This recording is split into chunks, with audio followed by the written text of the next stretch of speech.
بسم الله الرحمن الرحيم.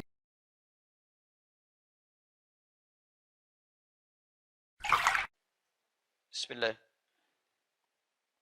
Assalamualaikum Ustaz. Waalaikumsalam warahmatullahi wabarakatuh. Ana mau tanya, di Quran surah Al-Maidah ayat ke-6, jika kamu sakit atau dalam perjalanan, atau kembali dari tempat buang air, saya agak pelankan supaya mudah dipahami, atau menyentuh perempuan, bolehkah dijabarkan dari kata menyentuh perempuan? Maksudnya tolong terangkan, mungkin demikian.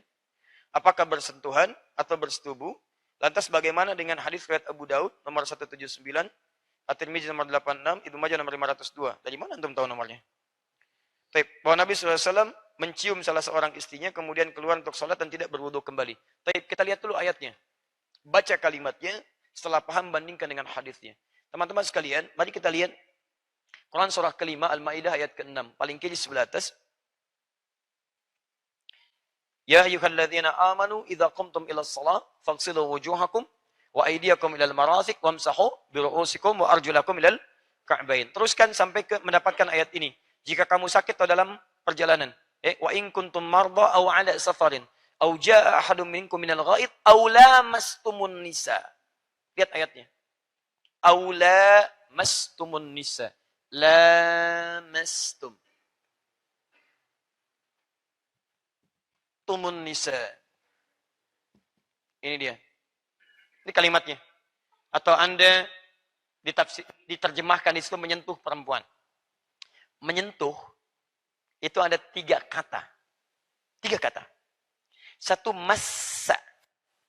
Massa. Ya massu. Kalimat massa pertama bisa ditemukan di Al-Baqarah ayat 214. Paling kanan sebelah bawah. Am hasibtum an tadkhulul jannata walamma ya'tikum mathalul ladzina khalau min qablikum massathumul ba'sa. Massa. Ya.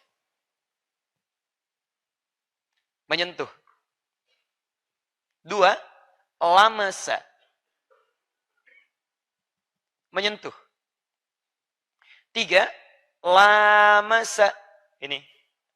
Pakai alif. Lamasa. Yulamisu. Lemes. Nah, dia. Nah, ini menyentuh. Baik. Apa bedanya 3 ini? Baik. Yang ini, massa, fokus, karena ini tidak mudah. Saya beri kitabnya dulu. Saya kasih referensinya supaya bisa dibaca. Kitabnya namanya Al-Furuq Al-Lughawiyah. Kelihatan ini? Belum ya, saya tulis dulu mas ya. Saya tulis baru kelihatannya. Al-Furuq Al-Lughawiyah. Karangan siapa? Karangan Abu Hilal Al-Askari. Abu Hilal Al-Askari. Ya. Al-Furuq Al-Lughawiyah ini kitab khusus yang dikarang seorang ulama, gelarnya Abu Hilal Al-Askari, untuk membedakan kalimat-kalimat. Misal, termasuk di Quran, Anda temukan kok bisa 2 lafaz terjemahannya sama. Wahyu pertama turun, Iqra bismi rabbikal ladzi khalaq. Iqra artinya bacalah. Kok bisa ada ayat turun, Utslu ma uhya ilaika minal kitab. Quran surah 29 ayat 45. Di sana Iqra, di sini Utslu. Apa bedanya Iqra dengan Utslu? Sementara diterjemahkan dengan sama-sama, bacalah. Baik, ada nazala, ada anzala, ada habata. Kenapa ketika Allah katakan kepada Adam, Quran surah kedua ayat 38, Qulnah bitu minha jami'a. Turun kamu semua ke bumi. Turun. Tapi ketika Quran turun, inna anzalna pakai nazala. Apa beda nazala dengan habata? Ya, apa beda lamasa dengan massa dengan lamasa? Nah, itu kitabnya ini. Kalau massa itu artinya sentuhan yang tidak ada kontak fisik secara langsung. Tapi dampaknya ada ke jiwa. Ya, Anda lihat misalnya acara, tiba-tiba acara itu menampilkan tentang suatu keadaan yang sangat menyedihkan. Misal, mohon maaf ya, ada anak-anak misalnya sedang terkatung-katung di pantai, sedang ditolong. Atau misalnya ada orang kena banjir, atau ada orang kesulitan luar biasa. Tiba-tiba hati Anda kena kesuan dan menangis gitu. Ya, pernah ada suasana itu? Baik, tiba-tiba lihat ada iklan film India gitu kan, macam-macam. Wah, di balik pohon tiba-tiba ada suasana begini begitu gitu kan. Hati Anda ada rasa kegembiraan, ada tawa, ada macam-macam. Pernah seperti itu? Itu massa namanya, sentuhan yang hadir tapi tidak ada kontak langsung dengan bendanya. Ya, maaf. Contoh sesuatu yang membatalkan wudhu dengan massa. Anda lihat misalnya tiba-tiba sedang lihat handphone atau di TV ada gambar-gambar yang tidak elok dipandang dan sebagainya, ada sentuhan, gejolak ke dalam jiwa Anda misalnya. Sampai ada pikiran-pikiran tertentu, itu bisa membatalkan wudhu. Itu massa namanya. Jelas ya?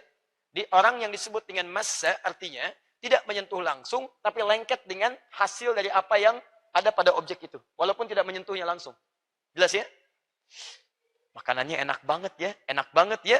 Kayaknya kalau bisa didapatkan, enak. Padahal cuma di menu aja begini. Ya, makanan tidak dimakan, disentuh juga tidak. Itu massa namanya. Paham ya? Baik. Ini satu. Ada sekarang diberi nama dengan nama ini. Messi. Ya. Lionel Messi. Dengan sentuhan ke bolanya kuat itu. Ya. Luar biasa. Saya nggak pernah nonton yang begitu. Baik. Tapi lagi naik mengalahkan Ronaldo. Ronaldo sekarang sedang redup dia ya. Masya Allah. Golnya sedang tidak ada. Itu lain waktu lah kita bahas ya. Tapi saya nggak pernah nonton. Kedua, lamasa. Kalau lamasa, itu ada sentuhan. Sentuhan. Baik. Lamasa. Jelas ya? Makanan Anda pegang, lamasa. Jelas? Handphone Anda pegang, lamasa. Papan tulis, saya pegang begini, lamasa. Jelas?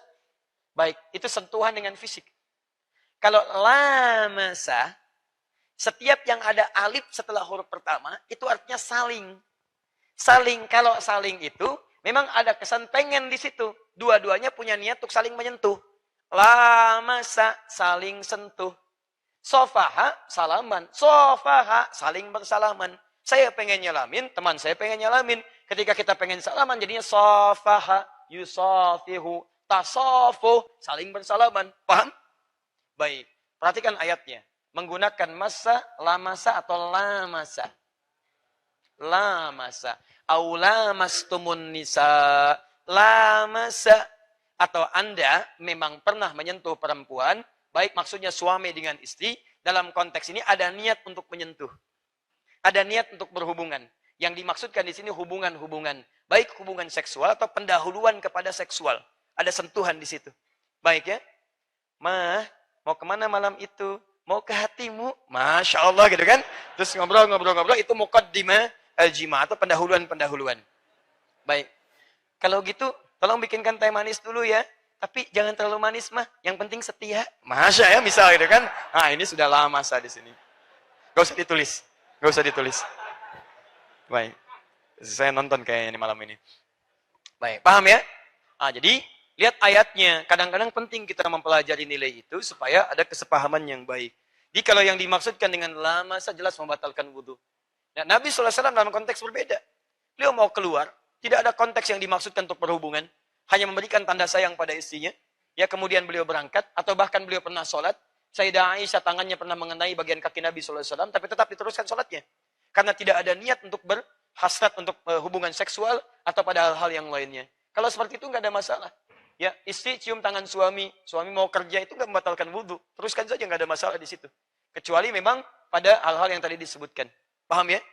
Baik. Itu dalam konteks mahram. Kalau bukan mahram beda lagi. Kalau fikih Syafi'i itu ketat. Kalau ada sentuhan, walaupun tidak diniatkan, tapi sentuhan mengenai kulit dengan kulit itu membatalkan wudhu. Dalam mazhab Syafi'i. Ya, kecuali dalam tawaf. Itu ada pengecualian.